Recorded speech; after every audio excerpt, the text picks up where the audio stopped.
तर राऊतांपाठोपाठ आता राज्यात विधानसभेला महायुतीच्या 200 जागा निवडून येतील हा विश्वास भाजपने देखील व्यक्त केलाय। भाजपचे प्रदेश अध्यक्ष चंद्रशेखर बावनकुळे यांना हा विश्वास आहे। जातीपातीच्या राजकारणाने फडणवीस व्यथित झाले आहेत। कार्यकर्ते आणि आम्ही सर्व फडणवीसांना विनंती करणार आहे, राजीनामा परत घेण्याचा गळ फडणवीसांना घालणार आहोत, असं बावनकुळे म्हणाले। देवेंद्र जी के नेतृत्व में एकनाथ शिंदे जी है।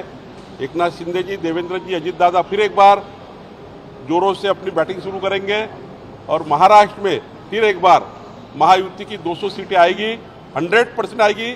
जिस प्रकार से गंदी राजनीति की है, ये गंदी राजनीति को लेकर महाराष्ट्र जनता दोबारा महायुति के विकास के पक्ष में मतदान करेगी। व्यथित होणं स्वाभाविक आहे। शेवटी प्रत्येक व्यक्ती मनुष्य आहे, प्रत्येक मनुष्याला हृदय आहे, त्याच्या हृदयाच्या भावना आहेत। शेवटी काही आम्ही दगडाचे माणसं नाही आहोत, हाडा माणसाचे माणसं आहोत आणि त्यामुळे त्यांना ज्या पद्धतीने क्रिटिसाइज करण्यात येतं, त्यांना ज्या पद्धतीने छळण्यात येतं, शेवटी माणसाला एक दिवस वाटतं की या पद्धतीचं छळणे काही योग्य नाही आणि त्यामुळे थोड्या भावना दुखलेल्या आहेत। पण आमच्या भारतीय जनता पार्टीच्या सर्व कार्यकर्त्यांनी त्यांना गळ घातलेली आहे की त्यांनी कुठेही या पद्धतीचे निर्णय करू नये।